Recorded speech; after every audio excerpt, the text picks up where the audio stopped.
इस वीडियो में आज हम बात करेंगे क्लास 11th के जो अपकमिंग पेपर्स हैं, केमिस्ट्री मोस्ट इम्पोर्टेंट क्वेश्चन। हर चैप्टर के 5-5 क्वेश्चन लाया हूँ। आपको बस क्या करना है, इसको देखना है और अपने कॉपी में लिख लेना है। तो आज हम स्टार्ट करते हैं most important 5 question from each chapter of chemistry. तो पहला चैप्टर जानते ही सब लोग, some basic concept of chemistry है। तो पहला क्वेश्चन आ ही जाता है एग्जाम में। क्वेश्चन है डिफाइन मोल। क्या है? डिफाइन है हमारे पास, डिफाइन मोल। अब मोल क्या होता है, हमें सबको पता है कि मोल is the amount of substance containing 6.022 into 10 की पावर 23 एंटिटीज। अब एंटिटीज आयंस भी हो सकता है, मॉलिक्यूल्स, एटम, सब। तो सिंपल अगर कोई पूछे what is the mole, mole is the amount of substance. Clear है?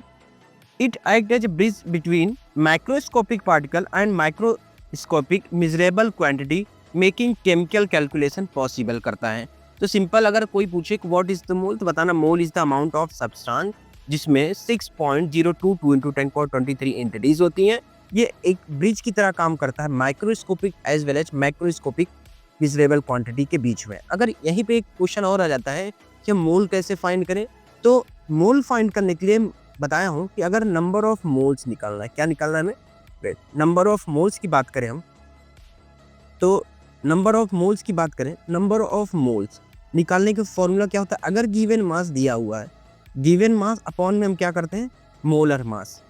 क्लियर है? सिंपल, इस फॉर्मूले से हमें नंबर ऑफ मोल्स क्लियर हो जाता है। क्वेश्चन नंबर 2 पे आते हैं हम। Question number 2, what is the molar mass. अब बात आ जाती है व्हाट इज मोलर मास। तो मोलर मास क्या होता है? तो molar mass is the mass of 1 mole of a substance expressed in gram per mole. किसमें मोलर मास किसमें मेजर करते हैं? Gram per mole. It help us to converting given mass into the number of moles and vice versa. जैसे अभी इस formula में मैंने बताया कि नंबर ऑफ मोल्स निकालने का फॉर्मूला है गिवन मास अपॉन में मोलर मास। तो मोलर मास क्या होता है? Molar mass is the mass of 1 mole of substance. Molar mass is the mass of 1 mole of substance in express in gram per mole. Simple सी बात है। जैसे अगर हम कहें कि वाटर, तो अगर हम कहें सिंपल कि वाटर का मोलर मास क्या हुआ, तो हाइड्रोजन इसमें 2 है तो 2 इंटू 1, ऑक्सीजन का प्लस कर देते हैं 16 होता है मास। तो टोटल मास कितना हुआ? 18, 18 ग्राम पर मोल। मतलब ये एक मोल में कितना मास है, उसी को हम बोलते हैं मोलर मास। क्लियर है? क्वेश्चन नंबर 2 देखते हैं। State the law of conservation of mass. What is the law of conservation of mass. Simple पूछा है कि कंजर्वेशन ऑफ, हमें पता है कि कंजर्वेशन ऑफ मास बोलता है mass neither be created nor be destroyed during chemical reaction but it can transform one form to another. जैसे अगर हम कहें कि for example total mass of reactant always equal to total mass of product. Class 10th में आप लोग पढ़े होंगे पहला चैप्टर केमिकल रिएक्शन, उसमें हम केमिकल इक्वेशन को बैलेंस करते थे।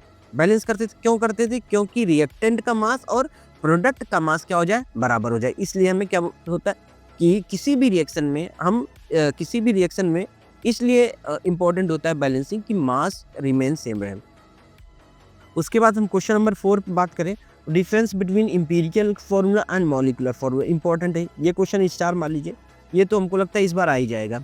Differentiate between empirical and differentiate between empirical and molecular formula. Empirical formula so the simplest ratio, बस इतना याद रखना। जो इंपीरिकल फार्मूला होता है वो सिंपलेस्ट रेशियो बताता है, जबकि molecular formula represent the actual number of molecule. Actual number of molecule तो बताना होगा मॉलिक्यूलर फार्मूला, और सिंपल रेशियो बताना होगा इंपीरिकल फार्मूला। और नेक्स्ट है हमारे पास limiting reagent. What is limiting reagent? क्या होता है? The reactant which get completely consumed first and limit the amount of the product form in the reaction is called limiting. Simple समझना, अगर मान लेते हैं कोई रिएक्शन हो रहा, रिएक्शन, अब रिएक्टेंट कन्वर्ट हो रहा प्रोडक्ट में। रिएक्टेंट मान लेते हैं कोई भी रिएक्शन, सपोज करो A to B, हम कोई रिएक्शन ले लिए, A प्लस B हमें गिव्स देता है C प्लस D। अगर हम मान लेते हैं कि A और B ये दोनों these are the reactant species, तो अगर हम मान लेते हैं कि A और B में A जल्दी कंज्यूम हो गया, प्रोडक्ट बन गया, B लेफ्ट हो गया, तो लिमिटिंग रिएजेंट क्या हुआ? हम कहेंगे B एक लिमिटिंग रिएजेंट है। ठीक है, ये हमारे इंपॉर्टेंट 5 क्वेश्चन है पहले चैप्टर का। अब चैप्टर नंबर 2 हम देख लेते हैं, स्ट्रक्चर ऑफ एटम से। स्ट्रक्चर ऑफ एटम से वैसे न्यूमेरिकल भी इंपॉर्टेंट, लेकिन कुछ थ्योरेटिकल क्वेश्चन जो आते हैं या आने की संभावना है वो इसमें हम देख लेते हैं। तो पहला क्वेश्चन इस चैप्टर का है हमारे पास, explain the Bohr model of atom. तो बोर ने क्या बोल रहे थे, Bohr propose that electron revolve in a fixed circular orbit with definite energy.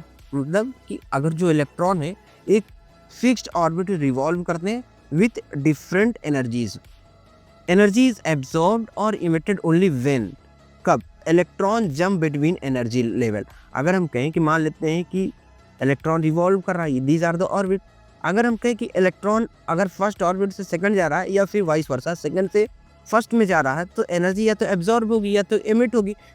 तभी होगी जब ये एक ऑर्बिट से दूसरे ऑर्बिट पे क्या करें, जंप करें। क्वेश्चन नंबर 2 इंपॉर्टेंट है, प्लीज इसको स्टार मारिए, तो और इंपॉर्टेंट है। What are the quantum number, explain their significance. Significance मतलब importance, what are the importance of quantum number. तो quantum number describe the energy. Quantum number हमें क्या बताता है, एनर्जी बताता है, शेप बताता है, orientation and spin off electron. They help in determining the electronic configuration of atom. इसी एटम का इलेक्ट्रॉनिक कॉन्फ़िगरेशन बताने में मदद करता है। हमें पता है N, L, M और S, these are the 4 quantum number. कौन कौन से? N क्या बताते हैं, प्रिंसिपल क्वांटम नंबर। क्या बताता है, प्रिंसिपल क्वांटम नंबर। जनरली ये ऑर्बिट होता है या सेल होता है। फिर L हमें azimuthal quantum number, azimuthal quantum number L से रिप्रेजेंट करते हैं। M क्या बताता है हमारे पास, magnetic quantum number, magnetic quantum number. और S क्या है, S स्पिन। क्लियर है, क्लियर है। These are the 4 quantum number. Next है व्हाट इज एन ऑर्बिटल। देखिए ये भी इंपॉर्टेंट है, यहीं से एक और चीज हम इस क्वेश्चन में, what is an orbital and orbit, दोनों चीज बता देते हैं। क्वेश्चन इज ये, देखिए सिंपल सी बात, अगर हम कहें कि ऑर्बिटल और एक हम नाम देते हैं ऑर्बिटल, अभी के लिए जान लीजिए ऑर्बिट जो है एन से रिप्रेजेंट करते हैं जिसको प्रिंसिपल क्वांटम नंबर, और ऑर्बिटल एल जिसे हम ऑर्बिटल को एल या सबसेल। अगर हम कहें कि ऑर्बिट और ऑर्बिटल होता क्या है, सिंपल जानिए। मान लेते हैं कि कोई स्टूडेंट ए स्टूडेंट है, वो एक स्कूल में पढ़ता है, तो हम और एक क्लास मान लेते हैं 11th ए में पढ़ रहा है, तो जो उसका स्कूल है वो एक्ट करेगा एज अ ऑर्बिट, और जो उसका क्लासरूम में है 11th ए वो एक्ट करेगा एज अ ऑर्बिटल। कैसे, हम ऑर्बिट क्या है, जहाँ इलेक्ट्रॉन रिवॉल्व करे, और ऑर्बिटल जहाँ पे इलेक्ट्रॉन प्रेजेंट हो, दो अलग अलग बातें। ऑर्बिट क्या है कि ऑर्बिट जहाँ पे इलेक्ट्रॉन रिवॉल्व करे, ऑर्बिटल जहाँ पे इलेक्ट्रॉन प्रेजेंट हो। कैसे समझ, मान लेते कोई ए स्टूडेंट है, वो अपने स्कूल में चल कर आया, बैठता कहाँ है, क्लास में, पढ़ता कहाँ है, क्लास में। तो क्लास क्या हो गया, act as orbital, and where is orbit is the act as a school. School act कर रहा ऑर्बिट एंड क्लासरूम एक्ट कर रहा है एज अ ऑर्बिटल। क्लियर है, इतनी अच्छी ये बात क्लियर है कि नहीं, ठीक है। तो ऑर्बिट और ऑर्बिटल में अंतर समझ में आ गया। ऑर्बिट को एन से दिखाते हैं, ऑर्बिटल को एल। और याद रखना ऑर्बिट हमेशा एल से बड़ा होगा ऑर्बिटल से। अब भाई पूरा स्कूल एक क्लासरूम से तो बड़ा ही होगा, तो orbit always greater than orbital. Clear. Next है हमारे पास हिल्सबर्ग अनसर्टेनिटी प्रिंसिपल। इंपॉर्टेंट ये भी बेटा, हिल्सबर्ग अनसर्टेनिटी प्रिंसिपल क्या है देखना। हिल्सबर्ग अनसर्टेनिटी प्रिंसिपल के बारे में जान लेते हैं।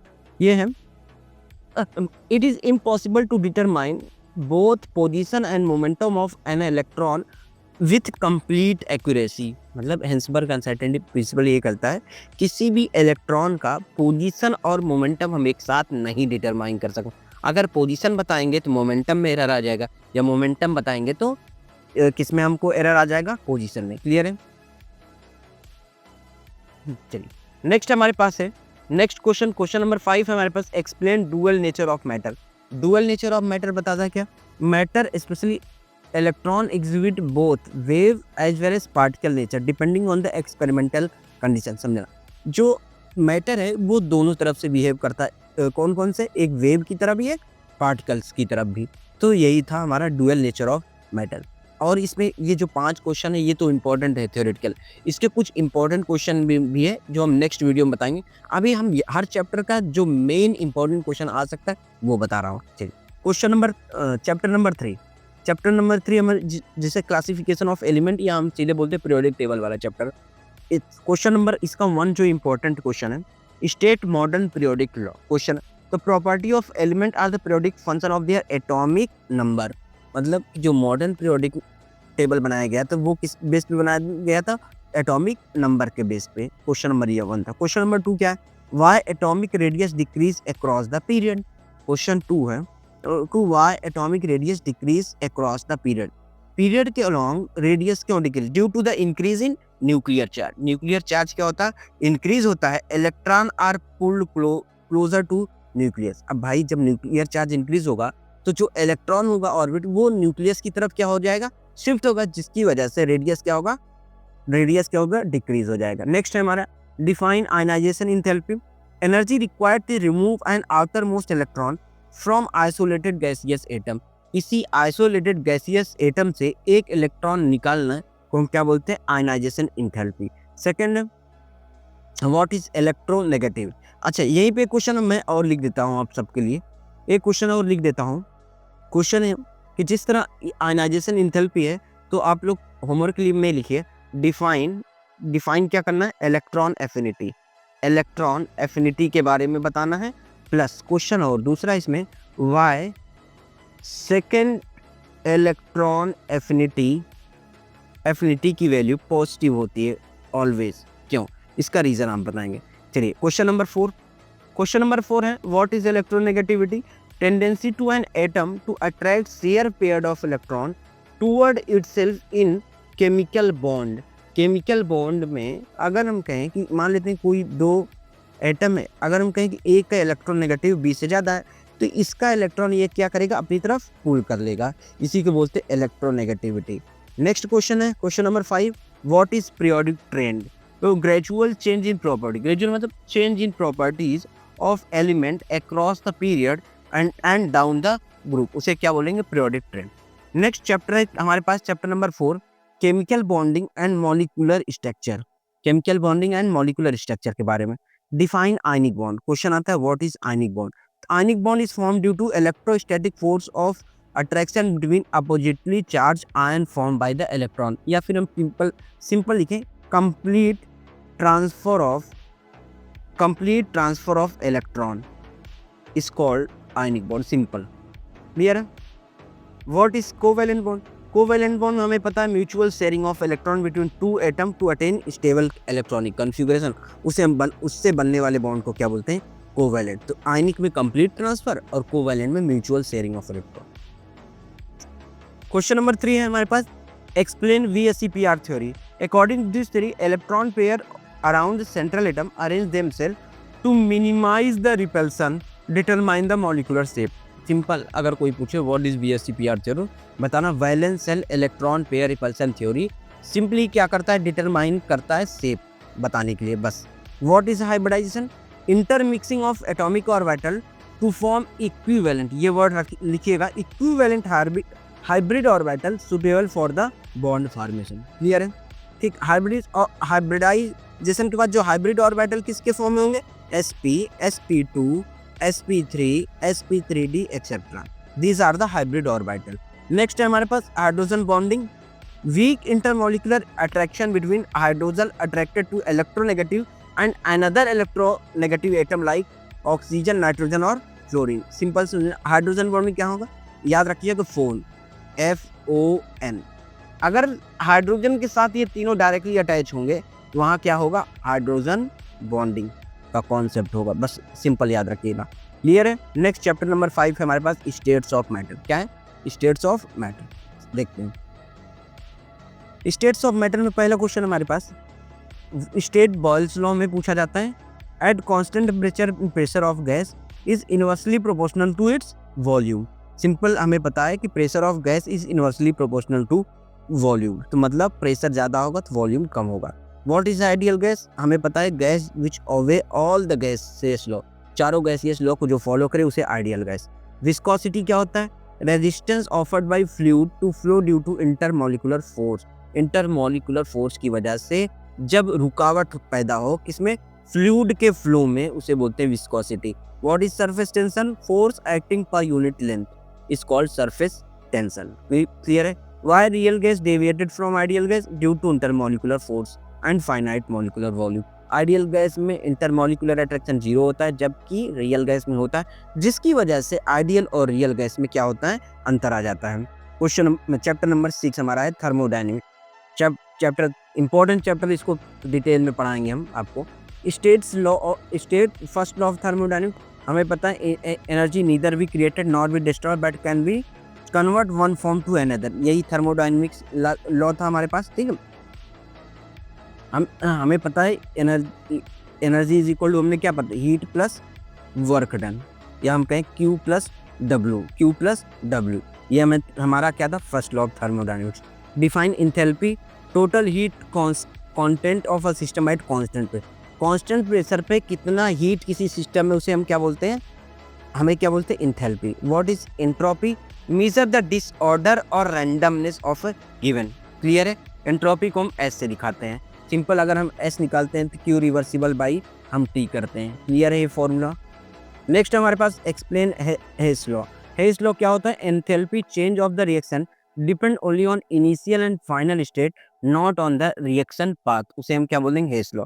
Define Gibbs free energy, Gibbs free energy क्या होता है, energy available to do useful work, it predict spontaneity of the reaction, ये क्या बताता है, स्पॉन्टेनिटी। स्पॉन्टेनिटी का मतलब होता है फिजिबिलिटी, या कि कोई रिएक्शन होगी या नहीं होगी, ठीक है। इसके लिए हम जानते हैं, अगर स्पॉन्टेनिटी के लिए delta G must be less than 0, या फिर हम कहें डेल्टा जी की वैल्यू क्या होनी चाहिए, नेगेटिव होनी चाहिए, किसके लिए, for spontaneous reaction, for spontaneous reaction के लिए, क्लियर है क्या, इतनी बात क्लियर है। नेक्स्ट हमारे पास चैप्टर 7 इक्विलिब्रियम, चैप्टर 7 है इक्विलिब्रियम। डिफाइन केमिकल इक्विलिब्रियम, हमें पता है जब हम मान लेते हैं कोई रिएक्शन ए से बी हो रहा है, ए और बी के बीच में जब रिएक्शन ए कंप्लीट हो जाए प्रोडक्ट बी में, तो इस समय इस ए और बी के मोल बराबर हो जाएं, उस स्टेट को हम बोलते हैं chemical equilibrium. What is equilibrium constant, ratio of concentration of product to reaction of equilibrium. अगर हम कहें इक्विलिब्रियम कांस्टेंट अगर हमको निकालना हो, जैसे अगर हम कहें इक्विलिब्रियम कांस्टेंट की वैल्यू हमें निकालना है, तो हम क्या बताएंगे, K equilibria is equal to product divide by हम क्या करेंगे, रिएक्टेंट। इस प्रोडक्ट और रिएक्टेंट के रेशियो क्या बोलते हैं, इक्विलिब्रियम कांस्टेंट। नेक्स्ट है हमारे पास स्टेट ली चैटलियर प्रिंसिपल, तो हमें बताया अगर हम कोई चेंज करेंगे, मान लेते हैं सपोज करो कोई रिएक्शन है, मान लेते हैं कोई रिएक्शन ए से बी है, ए से बी है, ठीक है। हम अगर ए और बी, ए में अगर हम कोई चेंज करेंगे, ए में कोई चेंज करेंगे, तो अगर जिस तरफ चेंज करेंगे उसके अपोजिट साइड उसका इफेक्ट पड़ेगा। मान लेते A and B are the equilibrium stage है, अब इसमें हम क्या करें, ए का टेम्परेचर बढ़ा दिए, इसका इफेक्ट कहाँ होगा, हमें बी में, तो जो रिएक्शन होगी वो शिफ्ट किधर होगी, रिएक्शन हमारी तरफ फॉरवर्ड डायरेक्शन से शिफ्ट होगी। क्यों, ऐसा क्यों हो रहा है, क्योंकि इक्विलिब्रियम मेंटेन रहे, क्लियर है। इसी को हम बोलते हैं ली चैटलियर प्रिंसिपल। सिंपल है। Question number 4, define pH. हमें पता है पावर ऑफ हाइड्रोजन, ये क्या होता है, मेजर करता है कि सब्सटेंस कितना एसिडिक नेचर है या बेसिक नेचर है। तो हम पढ़ते हैं minus log of H plus is equal to, हमें क्या बताता है, ये पीएच की वैल्यू होती है, क्लियर है। पीएच वैल्यू अगर हम कहें पीएच ज्यादा होगा तो H प्लस कम होगा, क्लियर है, क्लियर है क्या। अगर हम कहें कि अगर स्केल हम देखते हैं, अगर पीएच स्केल बना लिए, यहाँ पे 7, यहाँ पे 0, यहाँ पे 14, ये जो स्केल नापी गई है 0 से 7 हम क्या पढ़ते हैं, एसिडिक नेचर, और 7 से लेकर 14 तक हम बेसिक नेचर पढ़ते हैं, 7 पे न्यूट्रल होता है। बस ध्यान देने वाली बात है, ये 0 से 14 के बीच क्या है, जब एट 25 डिग्री सेल्सियस या फिर हम कहें 298 केल्विन पे बनाया गया।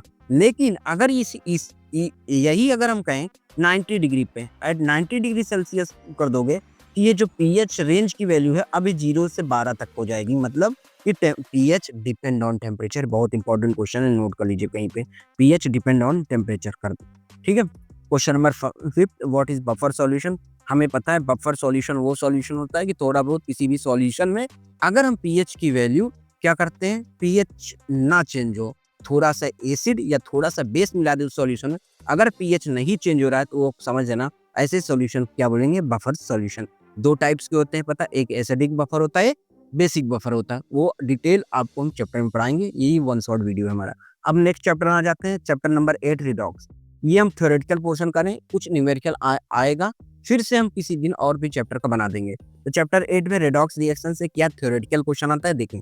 तो अब सब आ सकता है, what do you mean bye oxidation and reduction. हमें पता है ऑक्सीडेशन क्या होता है, लॉस ऑफ इलेक्ट्रॉन, रिडक्शन होता है gain of electron. Oxidizing agent जो काम कर, ऑक्सीडाइज एजेंट मतलब काम करवाना, ऑक्सीडाइजिंग का मतलब जो ऑक्सीडेशन करवाने में मदद करे। अगर भाई वो ऑक्सीडेशन करवा रहा है तो क्या करेगा, वो खुद रिड्यूस हो रहा है, उसी को बोलते हैं ऑक्सीडाइजिंग एजेंट, उसी का उल्टा होता है रिड्यूसिंग एजेंट। नेक्स्ट आ जाता है question number 4, define oxidation number. तो ऑक्सीडेशन नंबर होता है कि apparent charge assign to an atom to a compound, किसी कंपाउंड में उस समय के लिए कितना चार्ज उस पार्टिकुलर एटम पे है, उसी को बोलते हैं ऑक्सीडेशन नंबर। नेक्स्ट हमारे पास explain the redox reaction. Redox reaction क्या होता है? किसी भी रिएक्शन में ऑक्सीडेशन और रिडक्शन एक साथ हो, ऐसी रिएक्शन को हम क्या बोलते हैं? Redox reaction. अब हमारे पास आ जाता है चैप्टर नंबर 9 हाइड्रोजन। हाइड्रोजन क्या है? इसमें हमें 2-3 चीजें पढ़ना होता है। एल्केन के बारे में पढ़ना होता है, एल्कीन, एल्काइन, इससे इनकी फिजिकल एंड केमिकल प्रॉपर्टी पढ़नी होती है तीनों में। लेकिन कुछ इंपॉर्टेंट क्वेश्चन है, जैसे why hydrogen is placed separately in periodic table. क्यों? क्योंकि इसकी कुछ यूनिक प्रॉपर्टी होती है। ये रिसन बोथ एल्कली मेटल और हाइड्रोजन के साथ, दोनों के साथ क्या होता है? अटैच हो जाता है। इस वजह से हाइड्रोजन को अलग रखा गया है। डिफाइन हार्ड वाटर किसे कहते हैं? Hard water containing the calcium and salt of calcium and magnesium के सॉल्ट को हम क्या बोलते हैं? Hard water. नेक्स्ट है हाइड्रोजन बॉन्डिंग। अभी बताएं कि अगर एक ट्रिक है हाइड्रोजन के साथ, याद रखिएगा फोन, FON, अगर ये तीनों एलिमेंट हाइड्रोजन से डायरेक्टली अटैच है तो समझ जाना वहां पे क्या है? Hydrogen bonding. नेक्स्ट है हमारे पास write the use of hydrogen peroxide. H2O2 का यूज क्या है? हमें पता है, यूज्ड एज ब्लीचिंग एजेंट का काम भी करता है और ऑक्सीडाइजिंग एजेंट का भी काम करता है। चैप्टर नंबर 10 आ जाता है। एस ब्लॉक एलिमेंट की कुछ इंपॉर्टेंट हमें पता है कि वाई एस ब्लॉक एलिमेंट में हमें 2 एलिमेंट होते हैं, एक एल्कली मेटल, एक एल्कली अर्थ मेटल। तो पहला है why alkali metal are highly reactive. हमें क्यों पता? अगर जब भी ऐसे क्वेश्चन आ जाए हाईली रिएक्टिव वाले क्वेश्चन, तो बस याद रखना कि जब लार्ज, अगर हम कहें कि due to low ionization energy, बस एक चीज याद रखिएगा, लो आयनाइजेशन एनर्जी की वजह से ये हाईली रिएक्टिविटी होते हैं। Next, what is diagonal relationship.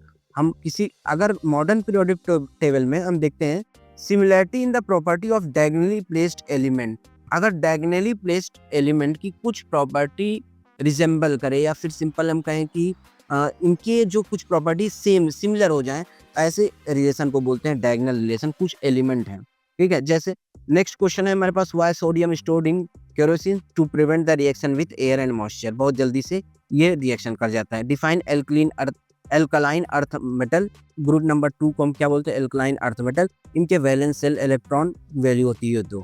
Next question, question number 5, write the use of calcium compound. Calcium compound को बहुत यूज होता है, जैसे सीमेंट में, प्लास्टर ऑफ पेरिस में और ग्लास इंडस्ट्री में। तो यहीं पे आपको होमवर्क दे रहा हूँ कि आप लोग प्लास्टर ऑफ पेरिस का फॉर्मूला बताएंगे, एंड इसमें जो डॉट करके वाटर होता है वो क्या रिप्रेजेंट करता है, डॉट H2O क्या रिप्रेजेंट करता है, आप लोग सब कमेंट में बताएंगे। नेक्स्ट क्वेश्चन है नेक्स्ट चैप्टर है chapter number 11, P block element. Allotrope क्या आ जाता है? Existence of an element in more than one physical. जब जैसे हम कहें कार्बन के बहुत सारे आइसोटोप है, जैसे डायमंड हुआ, ग्रेफाइट हुआ, बकमिंस्टर फ्लोरेंस हुआ, these are the allotrope. Allotrope मतलब जब एक ही एलिमेंट के डिफरेंट फिजिकल प्रॉपर्टी में कंपाउंड मिले, उसे क्या बोलते हैं? सिंपल हम एलोट्रॉप बोलते हैं। Why ammonia is basic nature. Reason है अमोनिया बेसिक नेचर होता है due to the presence of lone pair. ठीक, लोन पेयर क्या होता है? लोन पेयर मतलब इलेक्ट्रॉन जल्दी दे देगा, तो वही बेसिक नेचर हो जाएगा। Define oxide. Binary compound of oxygen with other element. मतलब ऑक्सीजन के साथ अगर कोई एलिमेंट कंबाइन होकर कोई कंपाउंड बना दे तो उसे हम क्या बोलेंगे? ऑक्साइड्स का formation. Why nitrogen so multiple oxidation state. क्यों? Due to the involvement of both S and P element. या सिंपल हम बोलें कि इसके मल्टीपल ऑक्सीडेशन स्टेट बनाने का कारण ये है कि इसके जो वैकेंट ऑर्बिटल होते हैं, इस वजह से। Simple. Right the use of phosphorus. Phosphorus का यूज, जैसे हम कहें कि फर्टिलाइजर में यूज होता है, पेस्टिसाइड एंड मैच स्टिक्स हम लोग जो यूज करते हैं, these are the use of phosphorus. Chapter 12 important है, जिसको हम GOC बोलते हैं, जनरल ऑर्गेनिक केमिस्ट्री। इसमें डिटेल आप लोग को थोड़ा GOC में, जैसे इंडक्टिव इफेक्ट हुआ, इलेक्ट्रोमेरिक इफेक्ट हुआ, मेसोमेरिक हुआ, रेजोनेंस, इसको तो पढ़ना है। लेकिन जो ये क्वेश्चन 5 लाए हैं ये इंपॉर्टेंट है कुछ थ्योरेटिकल बेस पे। जैसे पहला ही क्वेश्चन आ जाता है, what do you mean by homologous. Homo का मतलब होता है सेम। तो ऐसे सीरीज ऑफ ऑर्गेनिक कंपाउंड जिसके फंक्शनल ग्रुप सेम हो और चेंजेस, जैसे हम कहें कि अगर हम कहें कि एल्केन के एक लिख दिया CH4, दूसरा लिख दिया C2H6, इन दोनों के बीच का डिफरेंस क्या है? हमारे पास एक कार्बन और 2 हाइड्रोजन। तो CH2 यूनिट का जो डिफरेंस आता है हर उसी ग्रुप में जैसे एल्केन में, एल्कीन में, एल्काइन में, तो अंतर क्या है? CH2 ग्रुप का। ऐसे ग्रुप को हम क्या बोलते हैं? Homologous series. Next, what do you mean bye functional group? हम कहें किसी ग्रुप और एटम। देखिए, फंक्शनल ग्रुप प्रीफिक्स में भी लिख सकते हैं, एज सफिक्स में, जो फिजिकल और केमिकल प्रॉपर्टी को चेंज कर दें उसी को क्या बोलते हैं? Functional group. नेक्स्ट है हमारे पास डिफाइन आइसोमेरिज्म। हम बताएं compound having same molecular formula, क्या? जिसके सेम मॉलिक्यूलर फॉर्मूला है बट डिफरेंट डिफरेंट स्ट्रक्चर है, उस प्रॉपर्टीज को नाम देते हैं हम आइसोमेरिज्म। नेक्स्ट है हमारे पास एक्सप्लेन इंडक्टिव इफेक्ट। हमें सिंपल पता है कि अगर मान लेते हैं कि इंडक्टिव इफेक्ट क्या होता है? In permanent displacement of electron due to, या फिर हम कहें shifting of sigma bonded electron toward more electronegative atom is called inductive effect. जैसे अगर मान लेते हैं हम कोई जेड एटम है, कार्बन से अटैच्ड है, और जेड का इलेक्ट्रोनेगेटिविटी ज़्यादा है, तो ये कार्बन बॉन्डेड इलेक्ट्रॉन क्या करेगा? अपनी तरफ शिफ्ट कर देगा। ऐसे इफेक्ट को बोलते हैं इंडक्टिव इफेक्ट। ये परमानेंट इफेक्ट होते हैं। दो टाइप्स के हो सकते हैं, एक प्लस आई इफेक्ट, एक होता है माइनस। अगर प्लस आई इफेक्ट तब होगा जब इलेक्ट्रॉन देगा, और माइनस आई इफेक्ट तब होगा जब वो ग्रुप इलेक्ट्रॉन कार्बन चेन से लेगा। नेक्स्ट है व्हाट इज रेजोनेंस। सिंपल है, डीलोकलाइजेशन ऑफ इलेक्ट्रॉन या इनकंजुगेटेड सिस्टम। मान लेते हैं, सपोज करते हैं एक बेंजीन है, इस बेंजीन के स्ट्रक्चर को हम ऐसे भी तो बना सकते हैं, इस तरह भी बना सकते हैं हम। अब हमको अंतर क्या हो? अभी डबल मल्टीपल मतलब पाई बॉन्ड यहाँ था, अब ये पाई बॉन्ड का शिफ्टिंग इधर हो गया।